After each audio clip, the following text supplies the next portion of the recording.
Yours, here right now, the kind of night we dream about. Oh, oh, oh, oh, oh, oh, it's beautiful.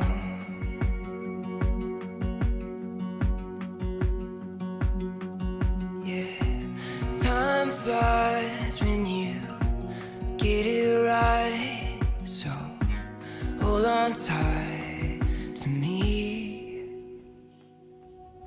Love like we never grew up, and live like you just get one tonight.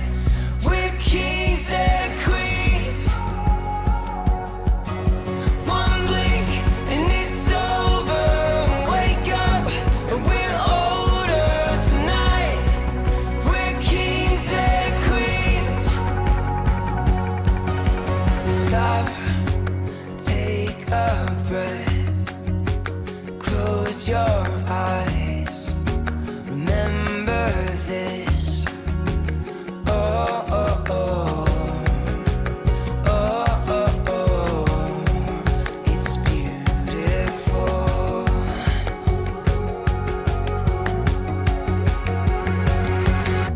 Love like we never grew up, and live like you just get one tonight. We're kings and queens. One blink and it's over. Wake up and we're older tonight. We're kings and queens.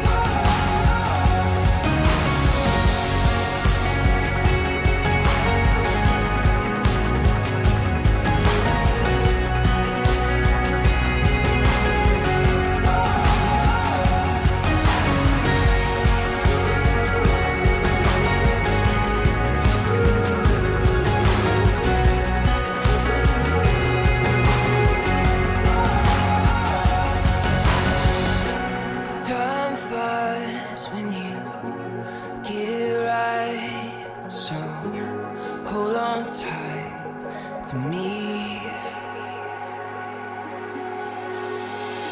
Love like we never grew up, and live like you just get one tonight. We're kings and queens. One blink and it's over. Wake up and we're older tonight. We're kings and queens.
slow.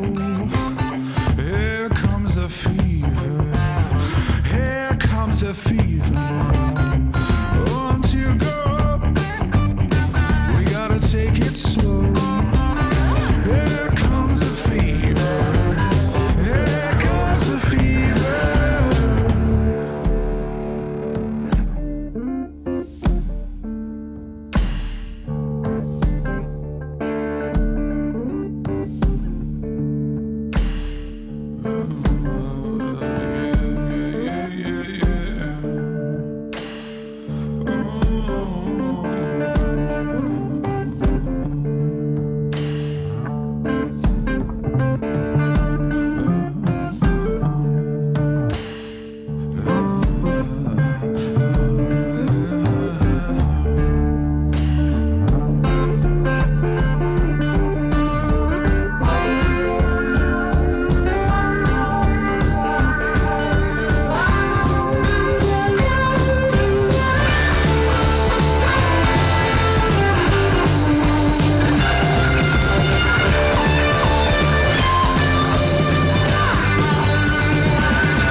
Touch my skin and left your mark. You knew all the words to say. Held the strings tied to my heart. Pulled and pushed away. My friends don't bring you up no more. I'm sure yours don't mention me. I remember how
Yours here right now, the kind of night we dream about.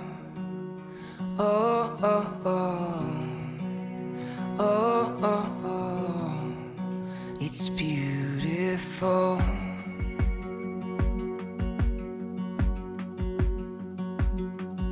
Yeah, time flies when you get it right, so hold on tight to me. Love like you never grew up, and live like you just get one tonight. We're kings and queens. One blink and it's over. Wake up and we're older tonight. We're kings and queens. Stop,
We gotta take it slow.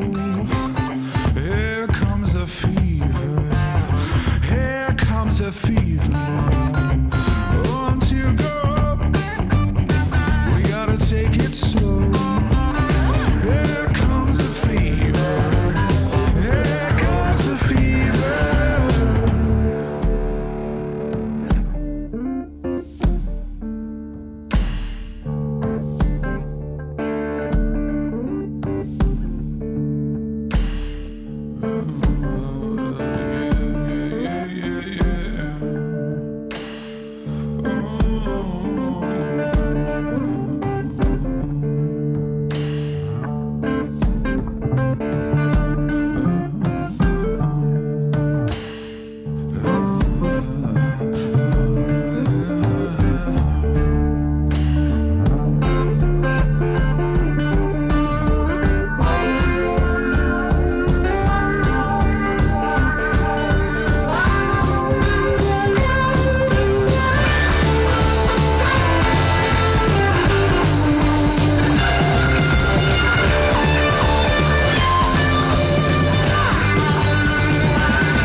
Touch my skin and left your mark.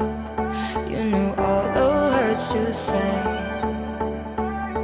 Held the strings tied to my heart. Pulled and pushed away. My friends don't bring you up no more. I'm sure yours don't mention me.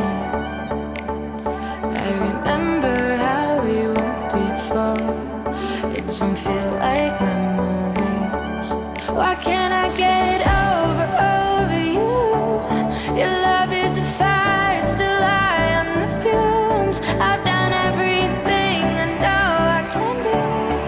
I'm still in love on you. I'm still in love. I'm still in love on you. I'm still in love.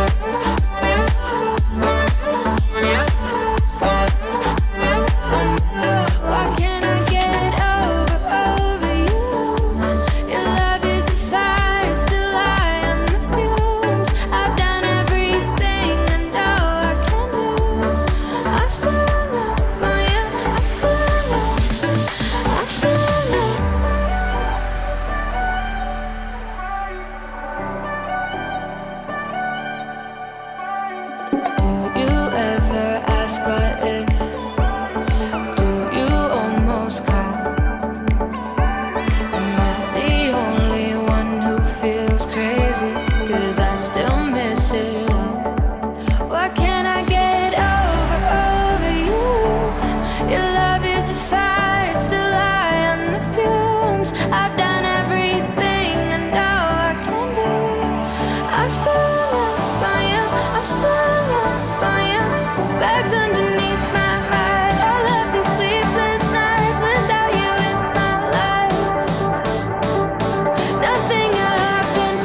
yours here right now. The kind of night we dream about. Oh, oh, oh, oh, oh, oh, it's beautiful.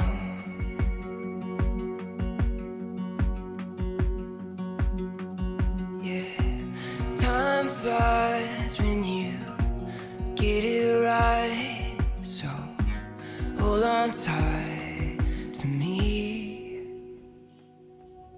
Love like you never grew up, and live like you just get one tonight. We're kings and queens. One blink and it's over. Wake up and we're older tonight. We're kings and queens. Stop, take a breath, close your eyes, remember this. Oh, oh, oh, oh, oh, oh, it's beautiful.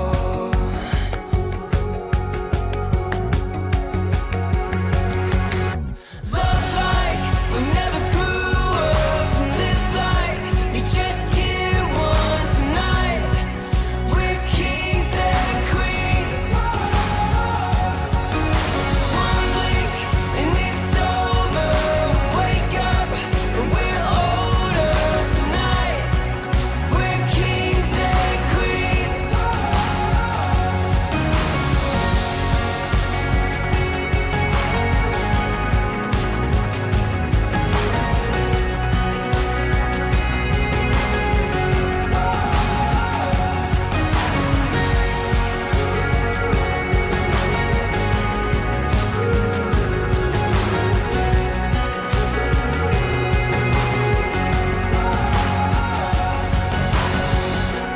Time flies when you get it right, so hold on tight to me. Love like we never grew up, and live like you just get one tonight. We're kings and queens. One blink and it's over. Wake up and we're older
the fever.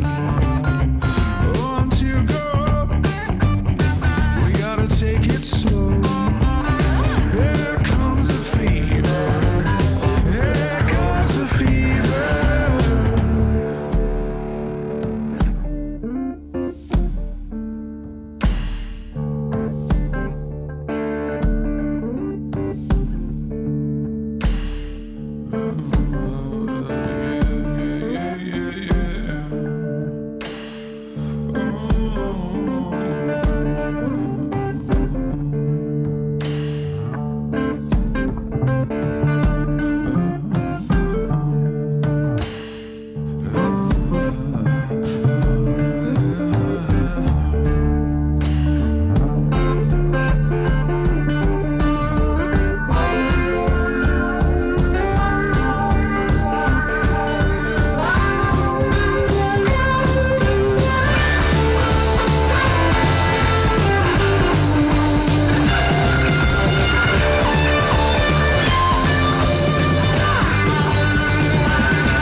Touched my skin and left your mark. You knew all the words to say. Held the strings tied to my heart. Pulled and pushed away. My friends don't bring you up no more. I'm sure yours don't mention me. I remember how we were before. It don't feel like memories. Why can't I get over you? Your love is a fire, still high on the fumes. I've done everything I know I can do. I'm still in love on you. I'm still in love. I'm still in love.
Yours here right now, the kind of night we dream about.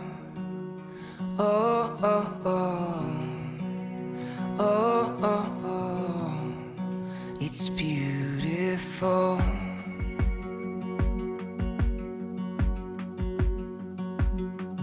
Yeah, time flies when you get it right, so hold on tight to me.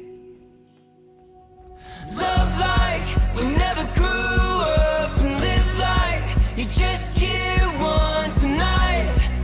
We're kings and queens. One blink and it's over. Wake up and we're older tonight. We're kings and queens. Stop, take a breath. Close your eyes, remember this. Oh, oh, oh, oh, oh, oh, it's beautiful.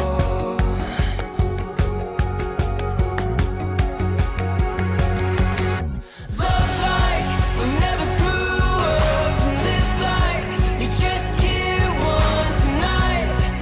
We're kings and queens. One blink and it's over. Wake up and we're older tonight.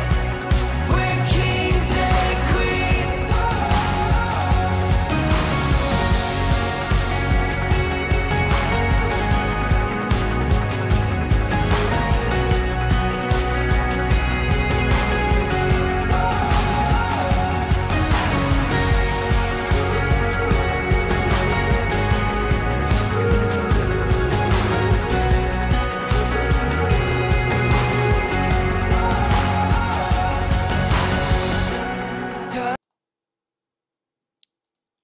Hey everybody, this is Carl from Carl's Opinion. How you doing tonight? And this is our Saturday night news roundup. And welcome to everybody that's in the chat and everybody that'll be joining us later, and everybody will be watching after we get done with this live stream and it gets uploaded to YouTube. So, we got a lot of news to cover, and I just want to thank everybody who watched our live stream and or watched it after it was uploaded. We were at the Prump Balloon Festival today. Had a really good time. Let me move this over a little bit here. Yep, that's me messing with the camera. Hold on.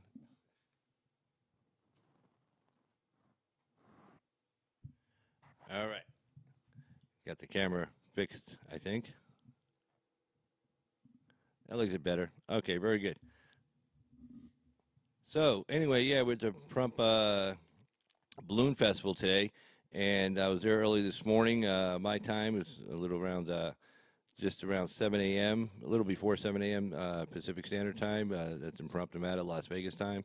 And I did a live stream showing everybody the balloons being launched and going airborne. Actually had a pretty good time out there doing that. That was a lot of fun. And then I went back later that night, because at night what they have a balloon electric light kind of show, and they fire up the torches and throw some lights in there. And the balloons are, of course, they have all different patterns and colors on the outside of the balloons, and they coordinate with the music and stuff, and they coordinate with each other, and they hit the propane tanks, and shoot the fire up there, and it's pitch black, so it's kind of really fun to watch. About 8 different balloons up there at once, just kind of all tethered to the ground, and just hitting the gas and everything. That was a lot of fun too, and I live streamed that. So anybody who got a chance to watch that, if you didn't, go back, take a look at it. It's watching the balloons launch. I was right pretty much on top of them. That was a lot of fun. I think you'd enjoy it. And also watching that electric balloon, when that electric light show is more like propane gas fire, balloon light show. That was pretty cool too. I think you'd get a kick out of that. But let's see what's going on here over in the chat. I see Mr. Douchebag stopped by earlier. And let's see. Okay, so I tell you what, we got a lot of news to get to tonight, and so we'll just go ahead and get right to it. Okay, and let's go and let's see. Let's pull some of this stuff off of here. There's a little bit more room to actually see what's going on. Boom, close off of that, and we'll close off of this, and let's put.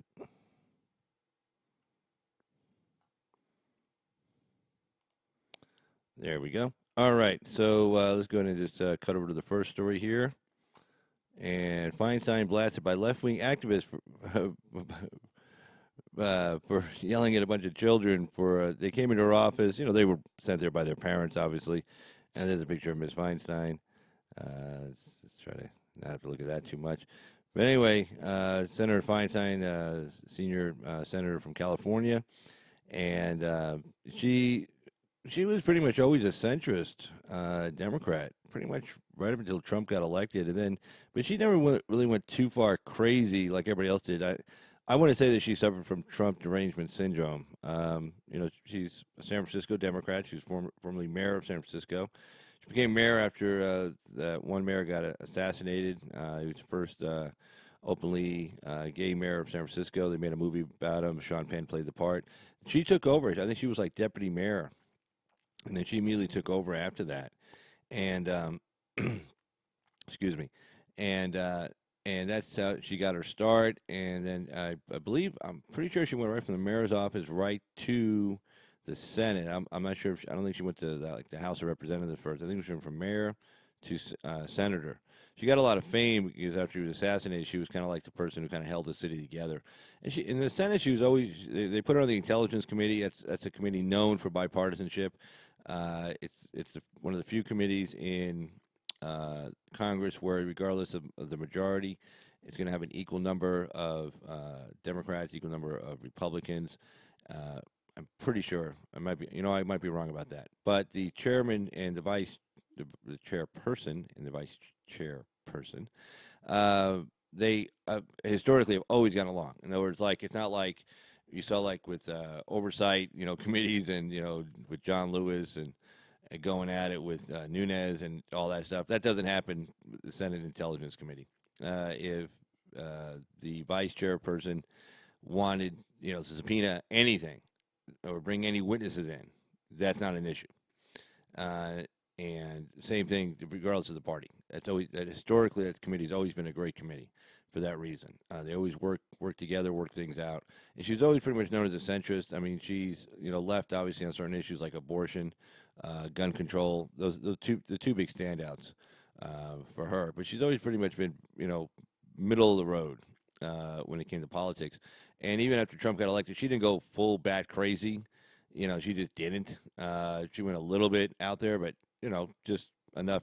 She had to go left the last election because she got primaried, and so she had to go a little bit left and a little bit crazy. But you could tell even Trump and his people knew, okay, she's just doing this because she got to win. She's got to win election. And trust me, the Trump team much preferred her winning that election than her opponent because her opponent was batshit crazy, pure and simple. So it was pretty much everybody knew she was just saying all this crazy stuff during the election because she had to go left to not lose that seat, and the Trump team and the Republicans in the Senate didn't want her to lose that seat either. So anyway, she's refused to sign off to this new Green New Deal. Why? Because she's not insane. Okay.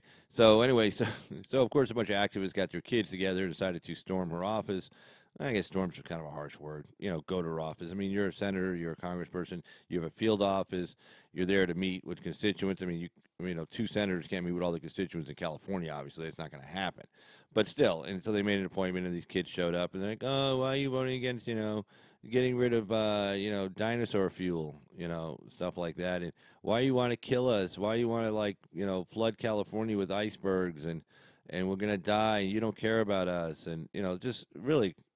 I mean, that's not what they said, I'm sure, but what they were saying was pretty close to that. But anyway, so let's continue on with this. This is from the Washington Times. Thank you, Washington Times. Make it very easy for YouTube creators to be able to bring your newspaper into our YouTube production. So I want to say thank you again for the gazillionth time. And yeah, I'm a subscriber to the Washington Times. Recommend it to everybody. Also, the Wall Street Journal. If you want two good newspapers, you want to see what's going on, get a pretty good grip of what's going on in the country, financially, politically, nationally, internationally. If you read those two newspapers every day, I think you're way ahead of the curve. Let's put it that way. So let's see what else will they go on to say here.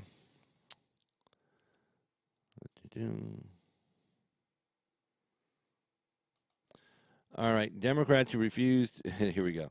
This is by Valerie Richardson, again of the Washington Times. Democrats who refuse to jump on the Green New Deal bandwagon might find themselves trending on social media and not in a good way, thanks to the Sunrise Movement. That's what happened on Friday to Senator Dianne Feinstein, California Democrat, after she met with a group of children, teens, and activists asking for her to endorse the sweeping Green New Deal resolution sponsored by Democratic Representative Alexandria Ocasio-Cortez, and Senator Edward Markey. Ms. Feinstein said she could not support the measure, shared a draft of her own Green New Deal resolution, which is in plans to introduce soon, and pushed back when the youngsters insisted Ocasio's version was the one way to go. And this is Feinstein speaking to them. And she says to them, you know what's interesting about this group, that I've been doing this for 30 years, Ms. Feinstein, as shown in the video. I know what I'm doing. You come in here and you say it's to be my way or the highway. I don't respond to that. You know, like, you know what? You think of all the ups and downs, you know, she's gone through in her life as a senator for so many years. I think I want to say she was elected back in the 80s. I'm pretty sure, yeah, 30 years. So she had 30 years. That's about right. And, you know, so she's like, you know, and I'm going to put up with this nonsense by a bunch of kids. Bad enough I got to deal with kids in the damn, you know, across the hall in the house, you know, with Ocasio-Cortez. Now I got to deal with, like, even younger children coming over here and telling me what time of day it is. And it's like, no, you know, I don't put up with that. I don't do that. I don't do that. I don't do that my way or the highway. I got my own plan. This one actually might work. This one might actually get passed and become a law. And, you know, you kids probably need to go home. But anyway, so let's continue on here.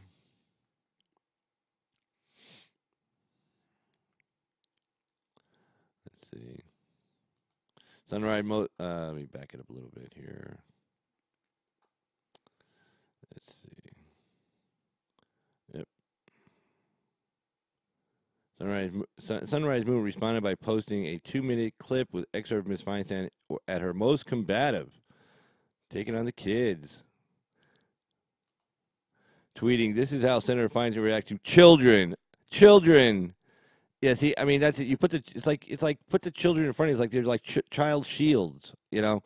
No. And then if you put a kid up there and you tell the kid what to say and you indoctrinate the child to believe certain things that the child has no idea about. Obviously, the child's not a physicist or a chemist or whatever, you know, and or astrologer, not astrologer.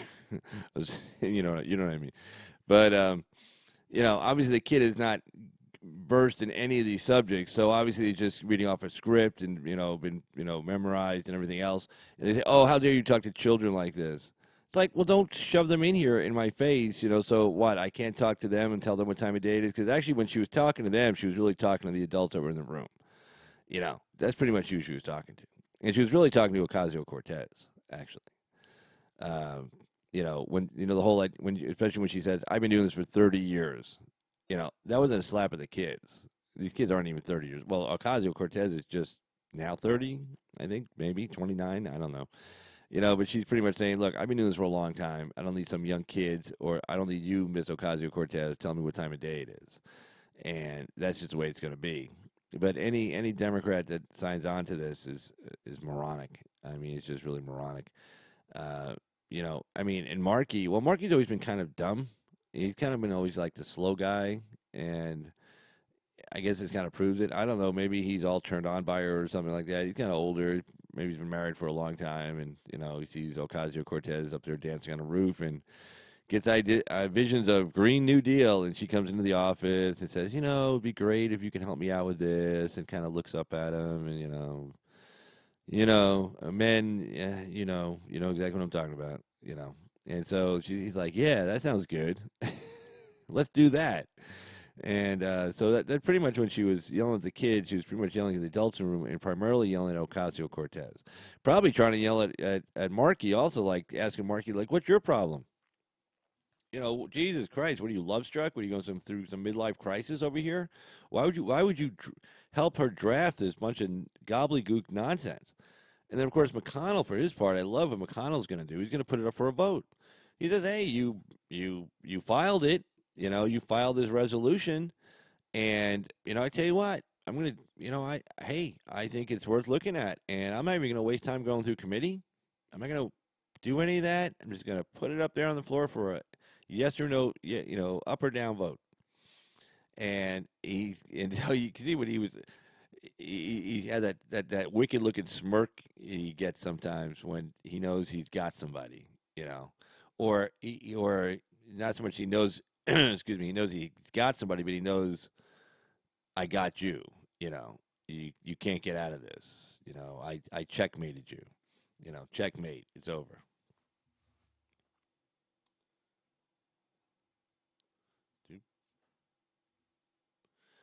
And he did that kind of with the Merrick Garland thing when he refused to put Merrick Garland on the floor for a vote. Thank God. But he had that smirk in his that smirky look, like those damn Catholic schoolboys. I was a Catholic. I went to an all boys Catholic school too, and that all boy Catholic school smirk. And he had that smirk on his face when he blocked that vote for Garland. It was the same kind of smirk he did when he was telling, well, and you're gonna see he's just the way he's talking. I think it's worth looking into, and Senator Markey, he puts his resolution out there. He wants to, heck, I'm gonna give him a vote. Everybody's always complaining, oh, McConnell won't give people votes like the Merrick Garland thing. He won't put it on the floor. He won't put it into committee. He won't, whatever. We'll do whatever with it, right? Well, he says, okay, tell you what, man, bang, it's yours. You got it. You own it. Hey, it's on the floor for you right now. Bye. And I think they're going to vote on it this week or next week. And I think I was talking about this earlier. Uh, I'm not sure. Yeah, I'm not sure what the relationship between him and Nancy Pelosi is, but my guess is he may not want to step all over her. I don't know, but she's got that big vote on Tuesday. To have Trump's national emergency declaration, revoked, removed, null and void, whatever. And I'm not sure he's going to stick it on in the Senate the same week. I mean, he might. The Senate and the House are two different chambers. They can do two different things at the same time. I don't think he'd do it on Tuesday. I think he might give her like that day of news, that headline day. On Tuesday, maybe bring it up like on Wednesday, or just do it the following week. I don't know.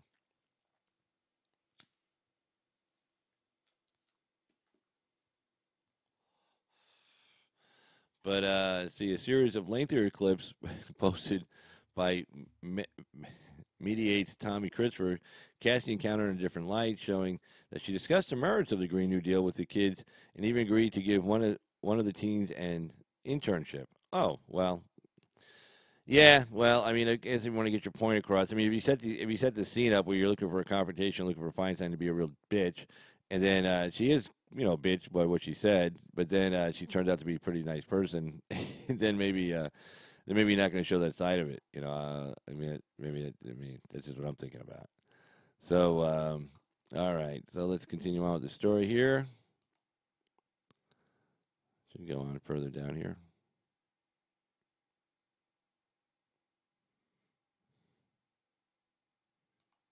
Still, the initial clip showcasing a few of Ms. Feinstein's tart response quickly went viral on social media, prompting blasts from the left. Excuse me. Ben Rhodes, oh, Mr. Movie Star himself. Ben Rhodes, the man who let's see, what was he lying about? I can't remember. That he was making fun of the fact that they planted a story with the press and the press ran with it, and that's how they were able to. I can't remember what issue. I don't think it was Obamacare. I think it was something else. But yeah, that's him. His brother is like president of CBS or something stupid, whatever. So Ben Rhodes, there's someone to listen to. President Barack Obama's national security advisor. Oh yeah, Libya, Syria. Yeah, that's the guy you want advising you on anything. How about like nothing? Iran. Okay, all good moves. Anyway, Ben Rhodes, President Barack Obama's dad. That's what he did. It was on the Iran deal. they planted some kind of a story in there about, I think it was about the moderate Iranians, and they planted with all their friends in the media, and he bragged about it. Basically how he was bragging about how they were basically using the media as propaganda, and I mean, that shows you how cocky they were. Like, oh yeah, we put that story in the press's hands, and they ran with it. And they were basically saying it was all bullshit, and the American people were eating it up, and ha ha ha, we got one of the American people, yay, we gave Iran billions of dollars, ha ha ha. But anyway, this is Ben Rhodes. So, National Security Advisor scolded the senator. Who the hell is he to scold Senator Dianne Feinstein? I mean, Jesus. I mean, really? Scolded the senator, saying that elected representatives should work on behalf of the next generation, not disparage them, while Justice Democrat spokesman Waleed Shakid accused her of disparaging literal children. Yeah, well, again, don't send the kids in there with a message. What are you supposed to say? Oh, okay, children. No, she's going to say, hey, screw you. I know what you guys are doing, and I'm not going to let you get away with it. Meanwhile, conservatives applauded the senator. What the F? I love Dianne Feinstein now tweeted conservative pundit Ben Shapiro. Fox News host Jedediah Abila accused the activists of using the kids as props for the adults standing behind them. Well, yeah, that's exactly what they were doing. So, I mean, you got to call it the way it is. I mean, that's just the way it is. So,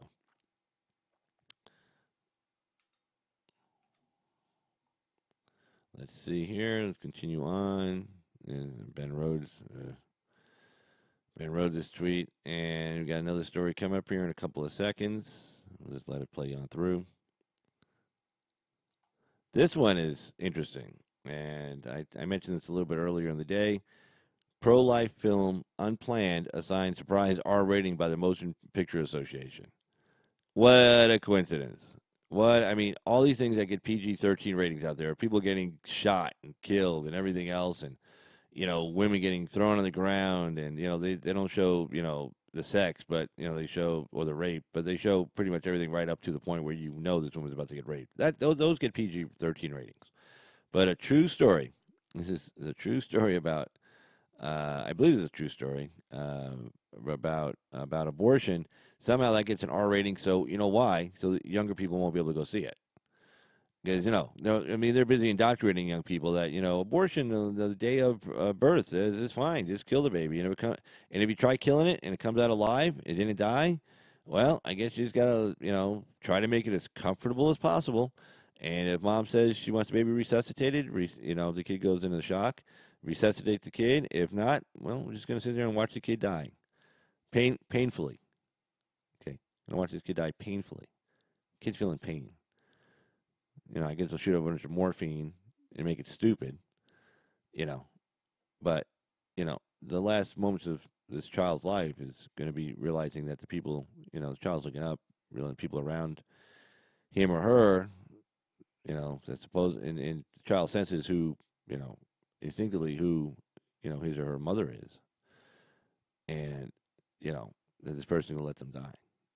And imagine that, you're there, and someone you trust, someone you love, whether it be your husband or a wife or a mother or a father or a brother or sister, and you're alive.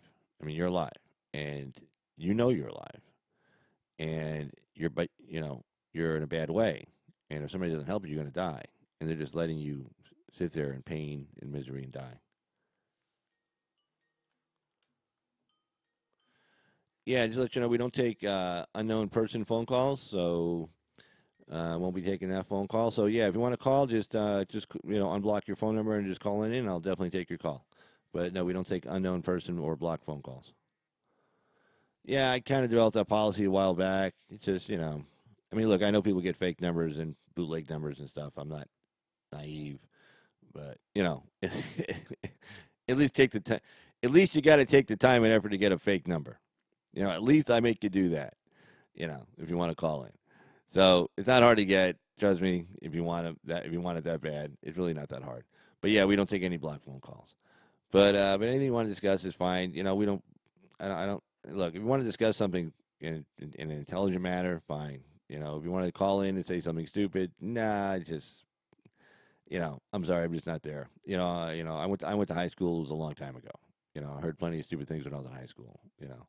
So if you want to call it and have like a good debate, hey, all day long. You know, can't have good debates on college campuses anymore, though. I was telling this story the other night. It's like I've always been anti-abortion, and a professor when I was at the University of California. I got a phone call coming in. Hold on.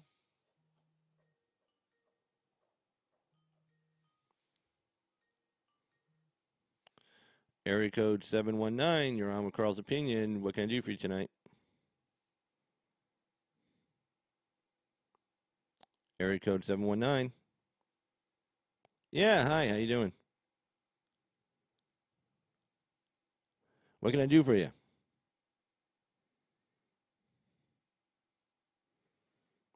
Did what?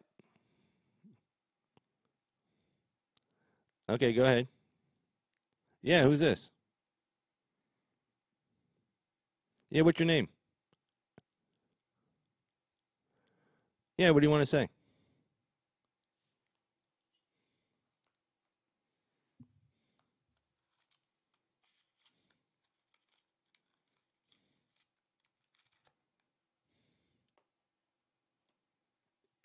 Oh, well, yeah, it is.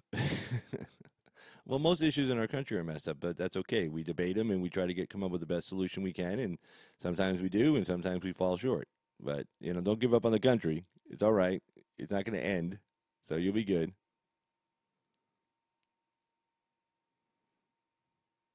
Hello? Well, that was a short phone call. Not quite sure I understand what the meaning of it was. I'm not sure. Oh, wait, oh God, I keep hearing it's Saturday night. Okay, yeah. Well, people are like loaded or stoned or you know drunk or something. Let's see. What's the 10:30 my time. So if you're on the East Coast, it's 1:30. So if you're at home and you're young, you're in your early 20s and you're by yourself or just with a couple of guys, yeah, it's probably not where you place you want to be. You probably want to be out getting late or something. So, but oh well. So we'll wait for the next phone call to come in. But anyway, so let's cover this. Let's cover this story because I find this totally interesting. Let's see. Hold on. All right. So pro-life film unplanned assigned surprise R rating, and let's kind of go through this. Do do do do do.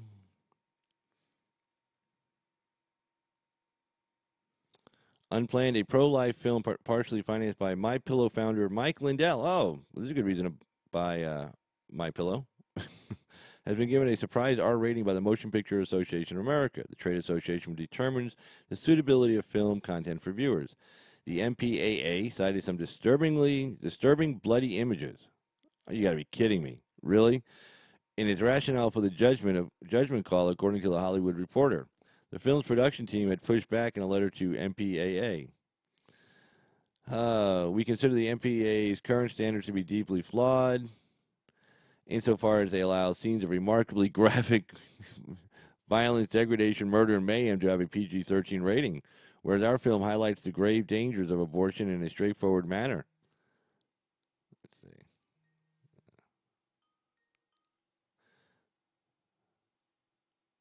In a straightforward manner, and which is hilarious. I mean, right, exactly. So, like, oh, you show murder, people being degraded, violence, mayhem, and they get a PG-13 rating. Yet they show the dangers of abortion in a straightforward manner. And somehow you guys consider this dangerous for the American people to view. Said Kerry Solomon and Chuck Colesman, co-writers and co-directors of the film.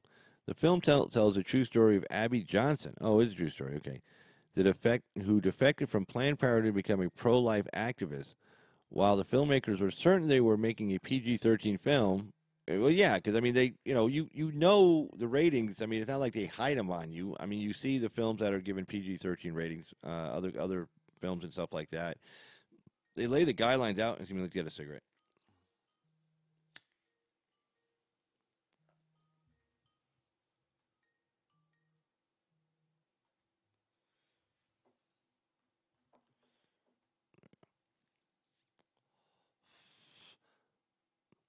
they lay the guidelines out for you, so it's not like you don't know what they are. And when you spend, you're spending millions of dollars on a movie, you're going to make sure that you want to get that PG-13 rating, because getting an R rating on a movie like that, I mean, I think it's like half, or like 25% of the gross receipts typically for an R-rated movie versus a PG-13 rated movie. Because PG-13, then obviously the kids, the dinner day movie. Although I'm not sure who the hell would take somebody on a dinner and then a date to go see a movie about abortion. I think you're probably not getting laid that night if that's your plan. I'd probably skip that if I was you. But anyway, but still, it's like it allows more people to go to it. Plus, even if parents are going to take teenagers to see a movie, although most teenagers don't want to go anywhere with their parents, they feel more comfortable taking them to a PG-13 movie than to an R-rated movie. So anyway, the film tells the true story of Abby Johnson, who defected from Planned Parenthood to become a pro-life activist. While the filmmakers were certain that they were making a PG-13 film, the MPAA has informed them that it will, in fact, be rated R unless all scenes of abortions, wow, are removed or altered. I'm reading this for the first time with you guys. I did the research on this earlier and pulled up the story to kind of skim through it, but I did not see that sentence. So basically, so a scene of an abortion is somehow bad, but a scene of somebody slicing somebody up with an axe is somehow okay. Oh, wow. The movie, a feature-length production, is set to be released on 800 screens. Well, Jesus. On March 29th, it's being distributed by something Flix. Sorry, I cut that off. A Christian movie studio that produces, distributes, and acquires Christ-centered movies according to its mission statement. Wow, 800 theaters, and suddenly now it's going to have an R rating. Oh, wow.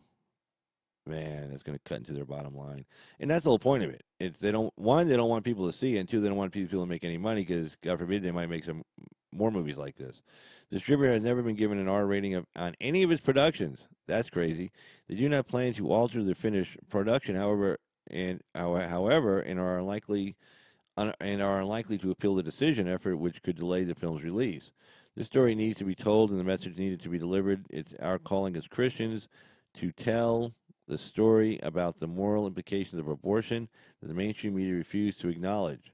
PureFlix, that's the name of the company. PureFlix president Michael Scott told the reporter, "There could be a hidden cultural benefit to the decision. In the decision, planned if the movie goes out as planned, is an R-rated film which has no MPAA cautions for profanity, nudity, sex, or violence, except for violence generally associated with the abortion process. Ironically, the MPAA seems to be indirectly endorsing the pro-life position, namely that that abortion is an act of violence."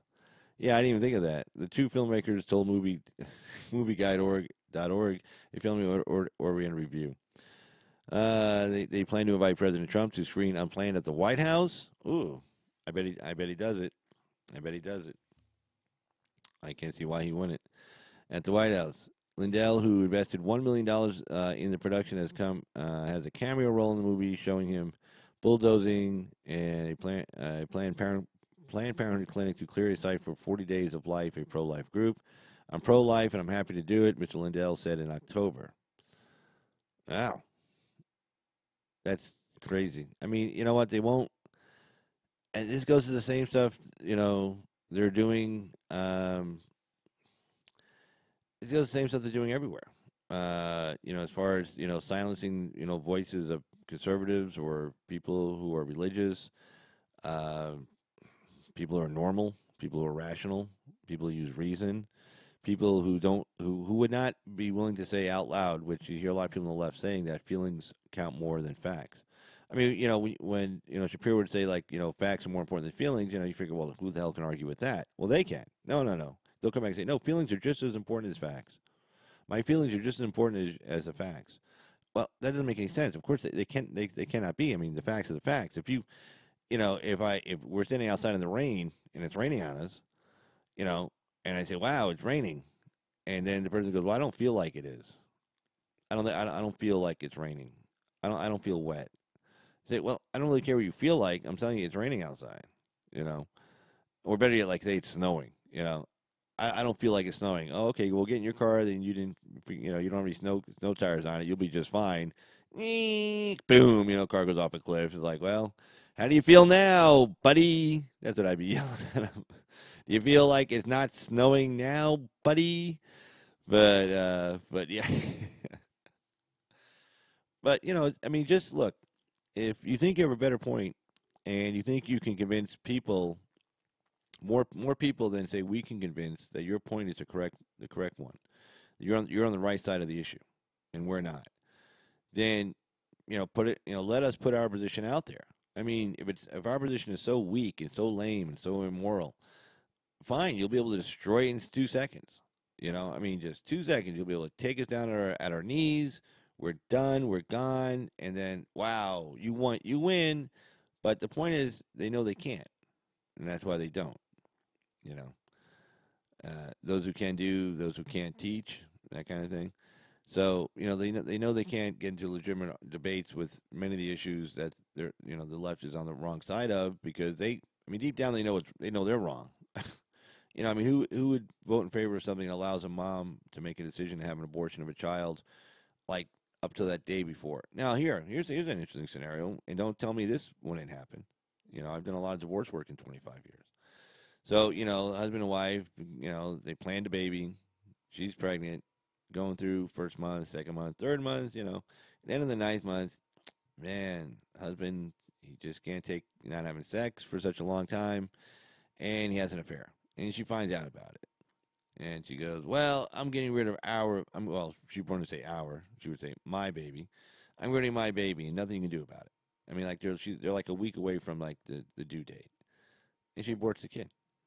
And he's like, "Wait a second, look, we don't get along great, but that's my kid." He's like, "Nope, that's not a kid. That's a fetus. That's my body." No, no, there was a baby. We went to the doctor. We did the sonogram. We saw the images and stuff. We named it. We painted the room. We brought a crib and everything else. We even know the sex. We saw the baby sucking his thumb inside your womb, inside you. Nope, it's my body. Anything in my body, I own. Mine, mine, mine. That's it. It's like, no, but there's like a living, breathing person in there. Will be breathing when it gets out. And all you gotta do is just deliver it. If you don't want the child, I'll take. Oh, I'm not letting you raise our kid. Now suddenly it's our kid, right? Yeah. Don't tell me that situation wouldn't happen, and don't tell me that it's not murder. Don't tell me that situation is not gonna come up. Of course it will. Right now, fathers have no rights over the child that's sitting in the womb of a woman. Once it gets in that womb, hey, it's my body. Can't tell me what to do with my body. I'm not telling you what to do with your body. I'm just telling you, like, allow the other body that's inside you to come out at some point, and not cut up into little pieces with a little needle or a razor on the end of a little tube that comes out and slice and dices, and then vacuum the remains out. I mean, tell me we're not gonna do that to our son. It's like, I'm sorry, it's two genders. One gender carries babies. It's like that everywhere. Everybody says, liberals always want to say, "Oh, we're just like like the animals are beautiful, they're wonderful, and look, they have this social structure and everything." Yeah, they do. Okay, but at the same point in time, you can't say, "Well, it's just my baby, it's not our baby." Whatever. Anyway, so let's get to the next story here. National Guard, this is in Venezuela, fires tear gas amid Venezuelan protests. Interesting story. Let's go and get to that.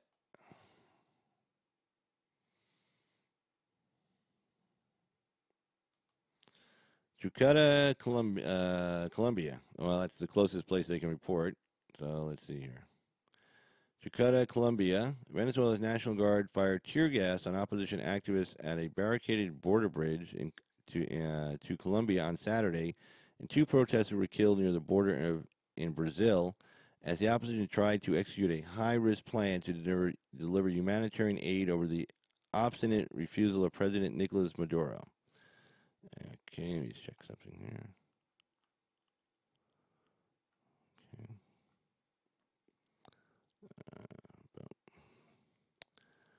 Let's see. Optionally, Juan Guaido pulled himself onto a semi-truck and shook hands with his driver as he and Colombian President Ivan Duque gave a ceremonial send-off to an aid convoy looking to transport nearly 200 metric tons of mostly U.S.-supplied emergency food and medical supplies from the Colombian border to the city of Cucuta.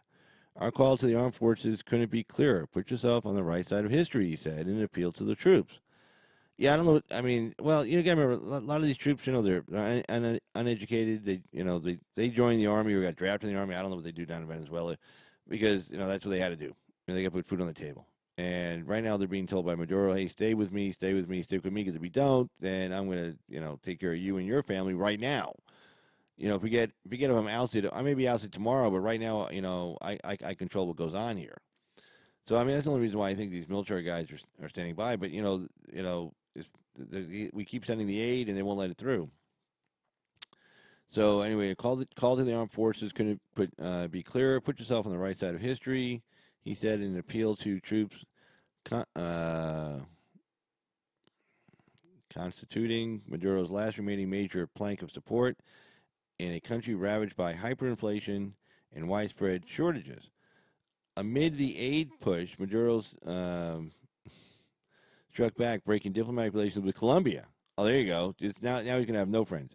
Whose government he accuses of serving a staging ground for U.S.-led efforts to oust him from power. Now, it gets pretty bad when even the Colombians want you gone. My patience has run out, Maduro said, speaking at a rally of red-shirted supporters in Caracas and giving Colombian diplomats 24 hours to leave the country. Mm. The opposition is calling on massive Venezuelans to form a humanitarian avalanche to escort the trucks across several border bridges. Well, I mean, Jesus, don't be doing that. I mean, okay, got a phone call coming in.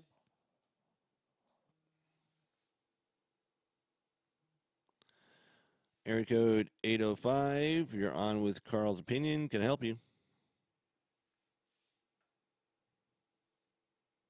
Area code 805. You're on with Carl's Opinion. Go ahead.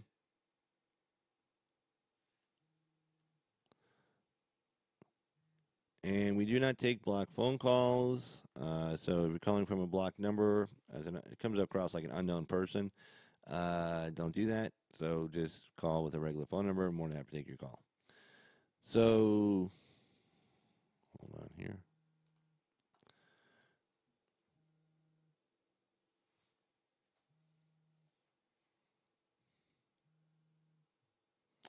Area code 519. You're on with Carl's Opinion. This is Carl. Go ahead. Hey, what? Yeah. Anyway, so what do you actually want to say?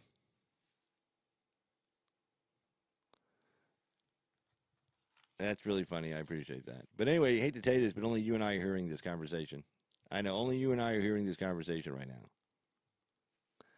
Anyway, so obviously somebody has nothing else better to do.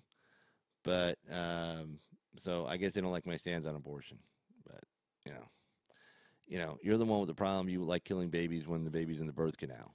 I mean, if you think that's okay, then you're really sick. You're a real sick person. Again, if you want to argue, is a baby alive? I'll disagree with you on the first trimester, second trimester, and stuff. But I can't find any reasonable argument to say that a child in the third trimester, let alone the last month, forget the last 3 months, the last month or the last week, how about the last day? It's not a living, breathing. It's not well, not breathing yet. It's not living. It's not alive. Doesn't feel pain. Doesn't have everything ready to go. Just got to come out on the table. See, if you believe that, then you believe that an infant, until it reaches an infant, is not really a person yet, because it's completely dependent upon the parents, the mother around them. Now, when we were younger, back in high school, we studied like different species. When they reach the age of maturity. In other words, when they could actually like be on their own and survive. And I think for humans, it's like we were just like right up there with elephants. I think it was like something like 12 or 14 years. In other words, like if you're 12 years old, can you be able to survive on your own? Forget about the law or anything like that, but can you survive on your own? That was the issue. So, area code 323. This is Carl with Carl's Opinion. Can I help you?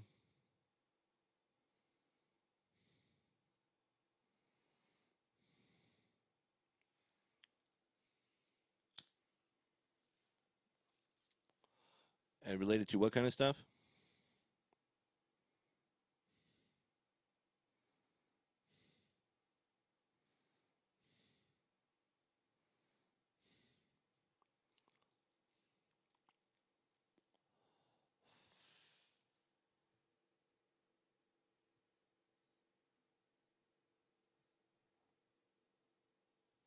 Yeah, I mean, I can, I, I mean, I definitely see your point of view on that, without a doubt.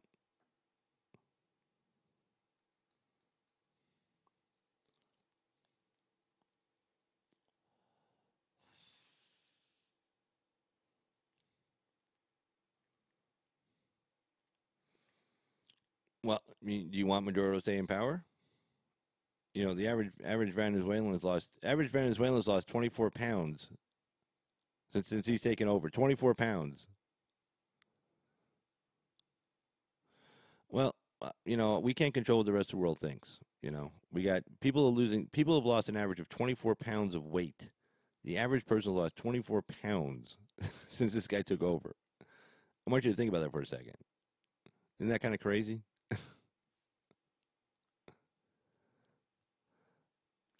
No, we were more than happy to buy their oil. We had no problem buying their oil. We were fine with it. We were like good. We were okay. I mean, a lot of companies make a lot of money buying Venezuelan oil, so we were fine with that whole.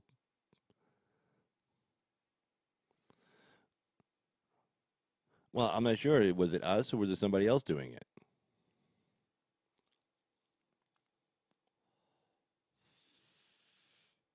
Yeah, I know that's where you're going, but yeah, unfortunately for you, the only two people who heard that were me and you.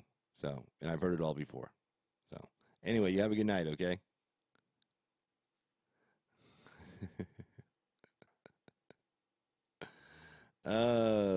Trolls are out tonight. Mr. Douchebag, you're missing it. You would love this. This would be a great night for you to be here. He probably, you know what? He probably brought him over here, knowing him. I'm going to blame him for this. This is his fault. The great douchebag. Let's see here. Can't hear the caller. Yes, that was done intentionally. Ever comes on a sock, Carl, you just abort a potential baby. There we go. Okay. And you're talking to someone. Yep. Remember, can't hear the caller. Blah, blah, blah. We want to hear the caller's opinions. Yeah, I know we all do, but we can't do it tonight. And boom. And you're not the real Carl. That's true. I am not the real Carl. I am a fictional person. And good America is fat. Yeah, we all are. You're talking to someone? I was. Bro, what's your number? Bro, it's up there on the board. I was talking to someone, but let's see. Dun, dun, dun, dun, dun. No. Let's see. Yes, Chicago Bear, I was talking to someone, but that someone cannot be with us anymore. Like in the movie Bambi, remember, Bambi's mom gets shot, and then the buck comes over and tells Bambi, "Your mother cannot be with you anymore." It was kind of like that. So there you go.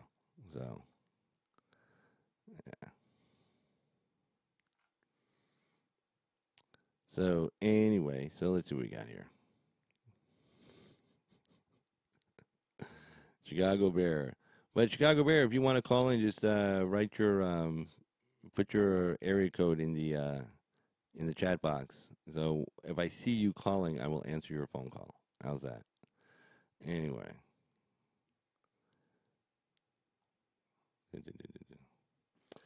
Alrighty, so let's go and get back to the story here. Let's make sure we got everybody here. What's your number? Hey, look up, like, hey, Chicago Bear, like, see that red thing that says 775 on it? That's called a phone number. Generally it has like, it has three numbers followed by three numbers followed by four numbers. That's kind of like a phone number. Well, okay, I don't know if you're a good guy or a bad guy, but you're obviously stupid. So we don't need any stupid people on here. So there we go. There are enough stupid people in the world. They don't need to be on my site. All right. And let's see.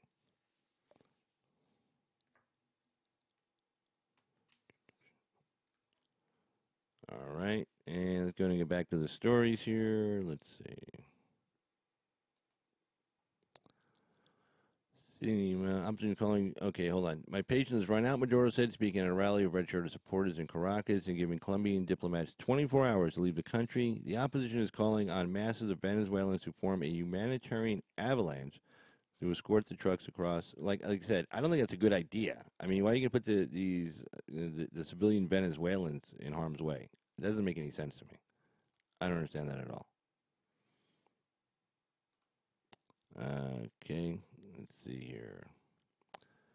British Venezuelan National Guard responded forcibly, shooting tear gas and buckshot at the protesters, demanded that the aid pass through. Some of the protesters were masked youth who threw rocks and later commandeered a city bus and set it afire. At least 24 people were injured in the disturbance, according to local health officials in Urena. The potentially volatile moment for both Venezuela's government and opposition comes exactly 1 month after Guido, a 35-year-old lawmaker. Now, look, the thing about Guido, we don't know a lot about Guido. Okay, so, the old saying is like, well, gee, it can't get any worse than Maduro. Okay, we don't know anything about this guy, Guido. Probably know he's kind of a nutcase, too. We just don't know yet. So, let's just remember before we start jumping on the Guido bandwagon that, this guy may be some kind of a dictator kind of person, with dictator tendencies himself. He may be making a power grab. I knew he grew up in a pretty pretty bad situation, and there was like a mudslide, and it killed like his family, and he blamed the socialists for it, and that's what got him into politics, and kind of leads with his heart, not so much with his brain, and he's kind of riding a wave. I mean, the only good news about it is that if we're the ones who help him get into power, theoretically, like you think, well, he's going to owe us. Well, the problem with that is, we potentially helped Fidel Castro get into power, and he didn't think he owed us anything. Now, the Russians helped also, but he was using our help also at the same time. Because even though we were backing the current government of Cuba, we kind of still were helping out Castro a little bit with organization. We were kind of playing both sides against the middle. And so, I mean, this guy Guido may go off the reservation. I mean, we don't know. You can't get a firm answer from anybody on that issue. And again, I guess the answer is that, well, he can't be any worse than Maduro. Well, I don't know. I guess Stalin couldn't be any worse than Trotsky. You know, you know, toss a coin. Anyway, let's see. Section before I see. Again, talking about Guido, while he has earned popular backing and recognition from more than 50 nations, he has not sealed support of the military, whose loyalty to Maduro is crucial. Well, it's only keeping Maduro in power right now. Is the military, but I mean, you don't necessarily want the military to, conduct a coup. I mean, because then the military thinks, well, now you owe them. You know, now we're the ones putting you in power. And since we're the ones who put you in power, we're the ones who can take you out of power unless you play ball with us. So, I mean, however this thing turns out, it's not going to turn out well. And one thing we need to make sure we don't do is try to get involved in Venezuela like we did, in Iraq. We don't want to get bogged down in that place. And we don't want to own their problem. I mean, we have enough problems here at home. We don't want to be having to send tons of manpower and money and everything, and then next thing you know, we're on the hook for everything. We never get paid back. The Russians don't want us there. The Chinese don't want us there. Although I think you could make a deal with the Chinese on this deal because the Chinese owed like $50 billion. Basically, the Chinese loaned them a bunch of money. I think the number was they were still owed like 30, but the Chinese may be lying because they don't want to let everybody know just how badly they got ripped off. But say they owed 30 billion. I mean, you can make a deal with the Chinese, and the way the Venezuelans were paying them back was with oil. Well, at last count, I guess they still owed like $30 billion worth of oil, and a lot of the oil fields, not the fields, but the production lines and stuff like that, have gone into disrepair. Nobody's been doing any maintenance on them. They nationalized the industry, and then of course you got a bunch of bureaucrats running around not knowing what they're doing. And supposedly the crude that comes out of Venezuela is really nasty. So it's real corrosive, and it wears down on parts much faster than, like, say, oil from, like, I don't know, North Dakota would. Something to that effect. So it's kind of a perfect storm. You get a bunch of incompetent people running other incompetent people, nationalizing an oil industry that was, bar none, one of the best in the world, and this is what you get. So the Chinese you can make a deal with. Say, look, we'll make sure you get paid back. They just need the oil. The Chinese buying oil from everywhere. they get oil from Somalia. They get oil from. They're trying to do a pipeline deal right now, I think. So they're getting oil from Nigeria as well. That kind of thing. So I mean, they're getting. They need that economy. It's huge. Again, it's not as good as our economy, but it's a big, vast economy, and it needs and they don't have a lot of natural resources, at least in terms of oil and fossil fuels, to run the generators, everything else, over there to get, build their production. Plus, they're on a real big war footing right now. They're trying to outdo us as far as with air power, naval power. Naval power is very labor intensive, and they got a huge army right now, a huge standing army. So they need the oil bad. Like India. India is a developing country. They need oil really bad too. Same thing. China buys also oil from Iran as well. So they'll buy from anybody, but they still want to get paid. What I'm saying is there is a deal you can do with the Chinese. The Chinese are about money. I don't think they really give two shits about Maduro. I think they like the fact that Maduro kind of diverts resources and time and energy away from issues like in the South China Sea, because potentially whatever military assets we have to use in Venezuela, those are assets that could have been even though on the two different sides of the Panama Canal, those are assets that could have been used like in the South China Sea.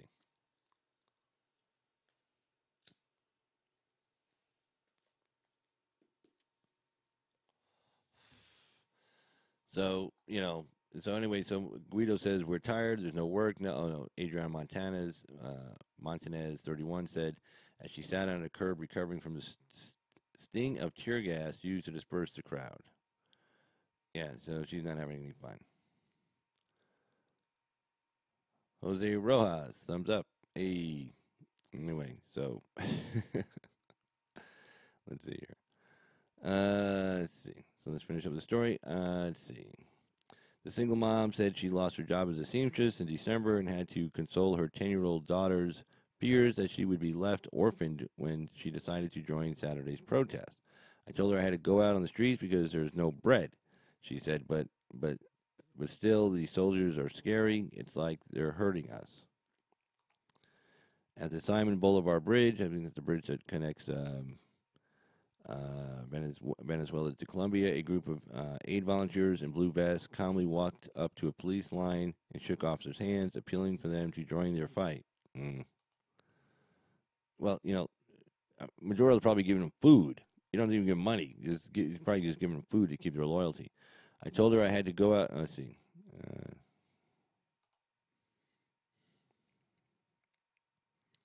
just backed up for some reason here. Let's see.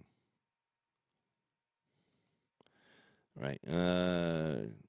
But the goodwill was fleeting, and a few hours later, the volunteers were driven back with tear gas, triggering a chaotic stampede. At the same post, at least 12 members of the National Guard deserted the force and took refuge inside Colombia. They went and sought asylum in Colombia. A video provided by Colombian authorities shows three of the men wading through a crowd with their assault rifles and pistols held above their heads as a sign of surrender. The young soldiers were then ordered to face down on the ground as migration officials urged angry onlookers to keep a safe distance. I spent days thinking about this, said one of the soldiers, whose identity was not immediately known. He called on his cameras to join him. There was a lot of discontent inside the force, but also a lot of fear. Yeah. Gaiuda, who has offered amnesty to soldiers who joined the opposition fight, applauded their bravery, saying it was a sign that support for Maduro was crumbling. Later, he greeted five of the military members, who in turn offered a salute, calling the opposition leader Venezuela's constitutional president the commander-in-chief. Well, that's interesting. Yeah, this may take a few minutes. I mean, I know a lot of people say, oh, we should just rush in there now and go do something. Well, you kind of have to let this kind of thing be kind of organic. And that does mean people are going to have to suffer in the meantime. Yeah, we could just, I mean, we got, Panama is literally right around the corner. We got a huge naval base, air bases. We got, Army bases, Marine Corps bases, you name it, through that whole isthmus. So, I mean, yeah, we can send in the troops and we can go in there and we can crush him, take his ass out, kill what few loyal soldiers he had. After the, U.S. air-powered, military force starts showing up, a lot of these guys are going to be, like these other guys putting their guns in the air, just like the Iraqi soldiers did in both the First and Second Gulf War. But and you saw what happened in Iraq. I mean, this thing has to kind of be organic. These people have to kind of create this on their own. They have to feel like that they are responsible for whatever change is going to occur. So they own that change versus it wasn't forced upon them. So when things aren't going so good, they can just go, oh, see, you assholes, you did this. Well, no, if they're the ones who actually make the change, they're the ones who actually do and get Maduro out on their own, then when things don't go so good so quick, they can't go blame somebody else for it. They're going to have to blame themselves. That kind of thing. So, I mean, so a lot of people want to rush in there and do something, yay, gung ho, John McCain style, but no, in Bolton, of course, he's just itching to get into a war anywhere. Let's see, and he's talking. Guido's talking about the troops. They aren't deserters. Guido said they've decided to put themselves on the side of the people and the Constitution. The arrival of liberty and democracy in Venezuela can't be detained. International leaders, including UN Secretary General Antonio Guterres, are appealing to the for the sides to avoid violence. UN Secretary. Did I say? If I said U.S., I apologize. But at least 2 people were killed and another 18 injured in the town of Santa Helena de Urana near the border with Brazil, according to local health officials. The town was also the site of deadly disturbance a day earlier when members of the indigenous Perman tribe clashed with security forces. Venezuelan Foreign Minister Jorge Arreza said the military would never have orders to fire on the civilian population and likened the aid push to be a media spectacle.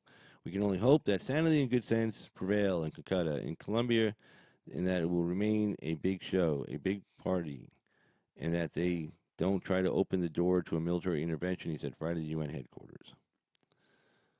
Well, I mean, I agree. I mean, the last thing we got to do is go in there and try to do some regime change. And then again, when things don't go very well for like the first couple of months or 6 months, whatever, who's going to get the blame for it? We are. It's going to be our fault. Amid the sometimes chaotic and hard to verify flow of information, opposition lawmakers in Guido said the first shipment of humanitarian aid had crossed into Venezuela from Brazil, though reports from the ground revealed that the 2 trucks carrying the aid had only inched up to the border itself. Ugh.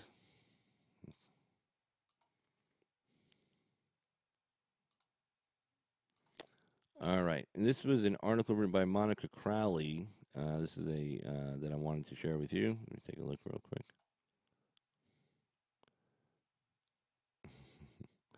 Yes, Mr. Rojas, it is getting real. All right, so there's a story by Monica Crowley of the Washington Times. A story on the conditioning the masses to an extreme agenda. Actually, let me skip this story. There's another one right behind it I wanted to take a look at. Hold on. No, I want to get to the Wall Street Journal. Hold on, let me see if I can get that up. Here we go. Wall Street Journal. This is what I want to talk about. I want to talk about this all day, so we'll talk about it. China trade talks extended as Trump pushes to seal deal. Let's see. Washington. President Trump, citing progress in U.S.-China trade talks, said he's looking at extending the deadline to raise tariffs, hoping to meet next month with Chinese leader Xi Jinping to complete a broad trade agreement.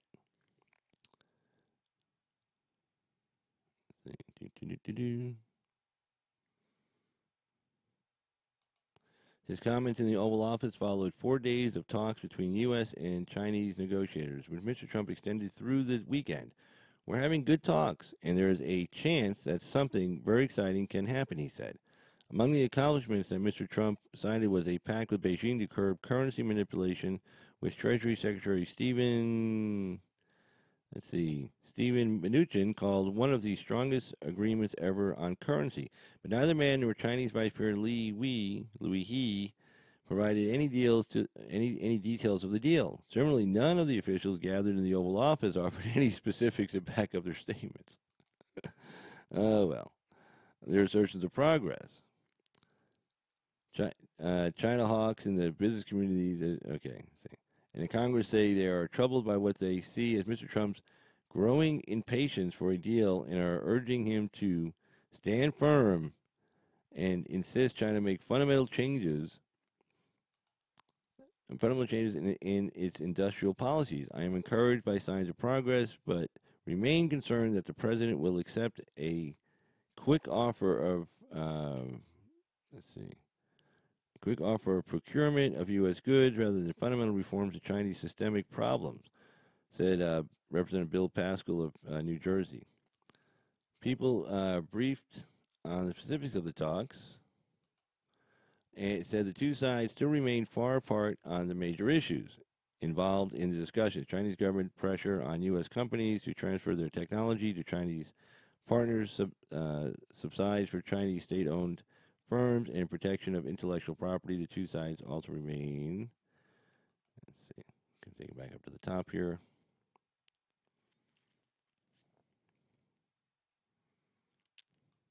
Deadlocked on how to enforce any agreement.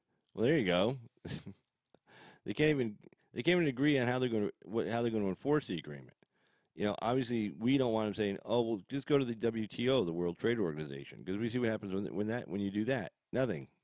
So I'm sure Trump's team is saying like, okay, if you violate it, like a kind of a liquidated damages provision in a contract, it's like, hey, damages are going to be too speculative to figure out, so let's just agree right now what the damage is going to be. Most contracts, 5 million, 50 million, whatever. But in this case, it'd be like, okay, we'll agree to like 100 billion. The Chinese are like, whoa, we don't necessarily want to agree to that because we know we're going to violate it. Generally, the side doesn't want liquidated damages provision in a contract, kind of like we're talking about here. Is a side that is probably going to breach.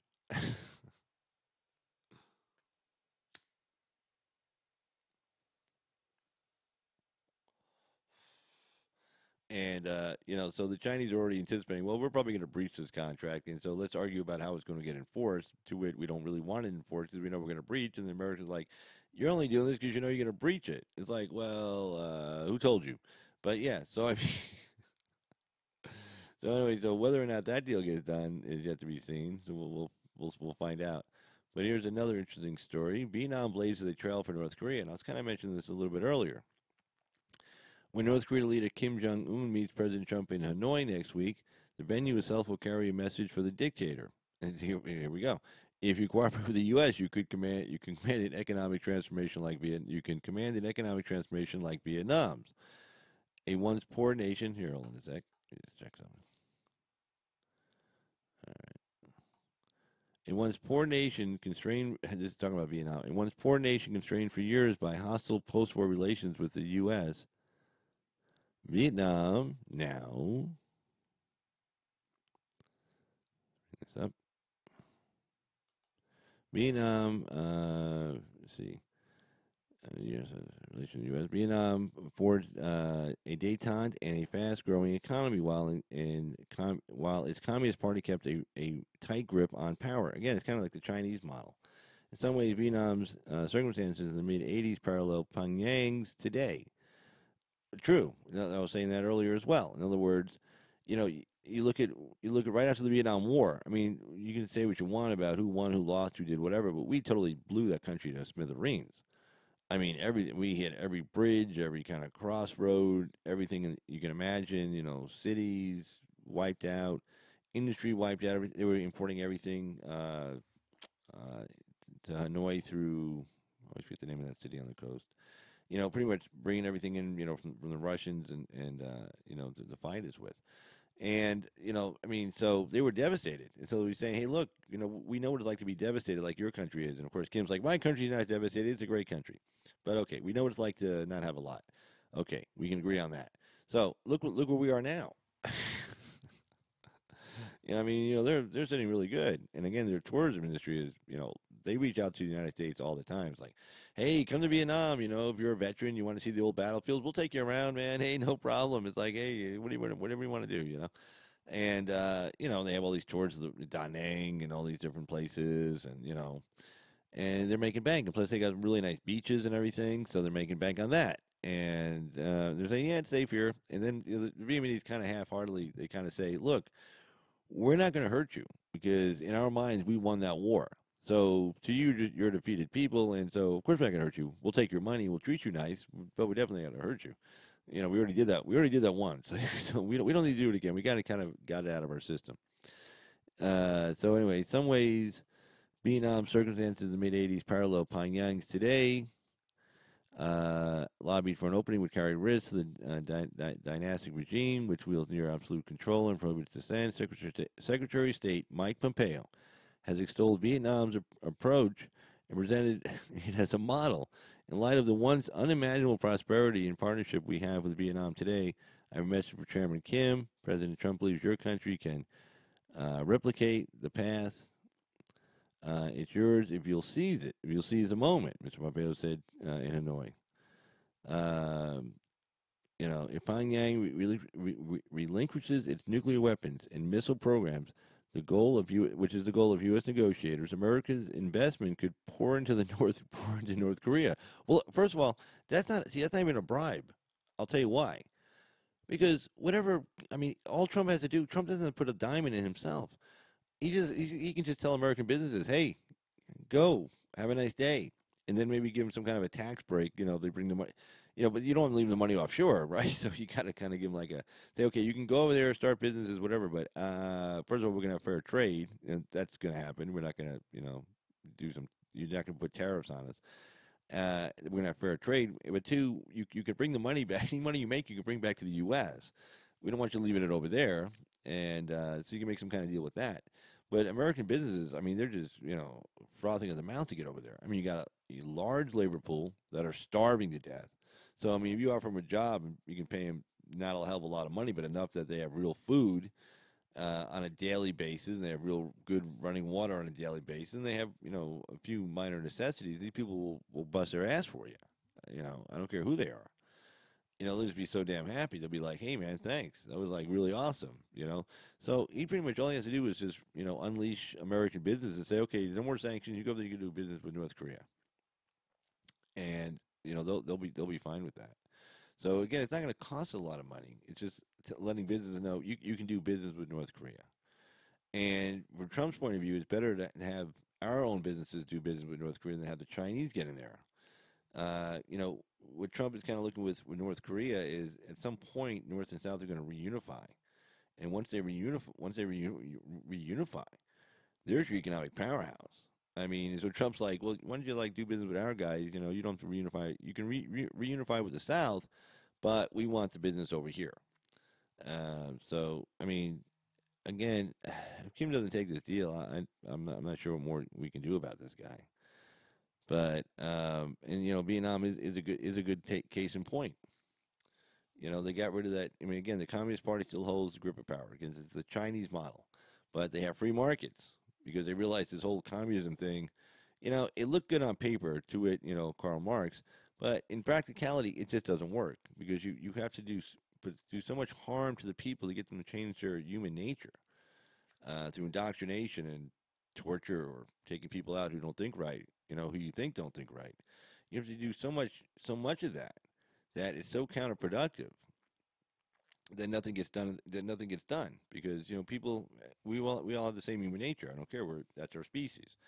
And if you're trying to micromanage that, it just doesn't work out in the long run. It just doesn't. So let's see what's going on here.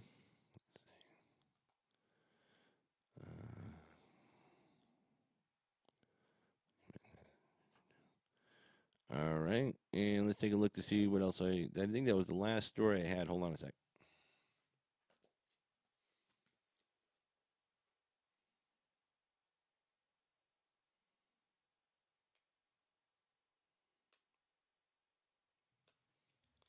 Yeah, that was the last story in my queue that I had was that Vietnamese story. So pretty much gonna be ending it here sometime soon, just in a few minutes. I just want to thank everybody who participated in the chat, even the people I got 286.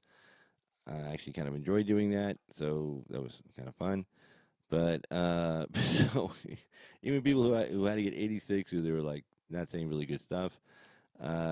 Just want to thank everybody. And saw Mr. the Great Douchebag here earlier, but looks like he took off. It sounded like he wasn't feeling well. I'm sorry to hear that, Mr. Douchebag. Hope you're feeling better. And anyway, let me go cut you guys out with some music here to kind of end the session. So, and let's get here to the headline. Okay. And find you some music.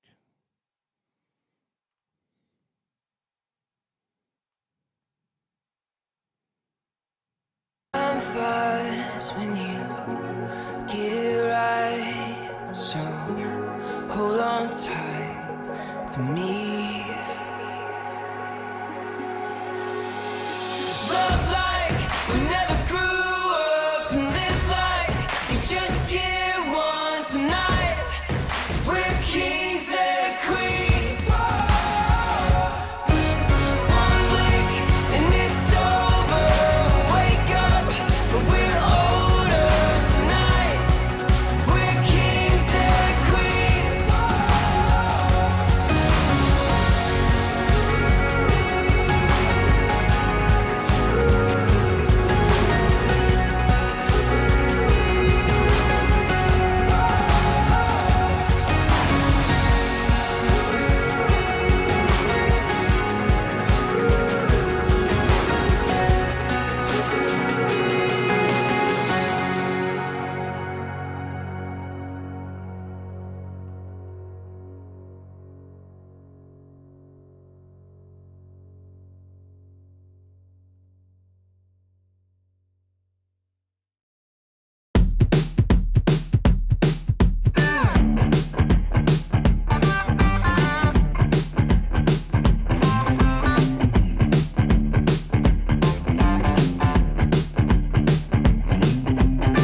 On to go.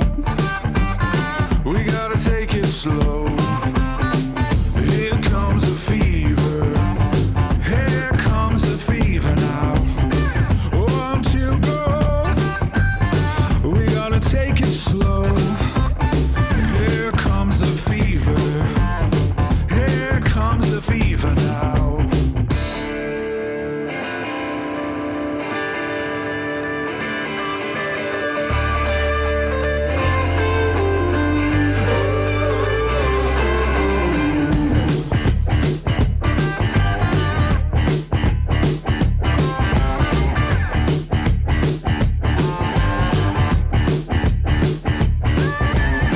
On to go. We gotta take it slow. Here comes the fever. Here comes the fever now.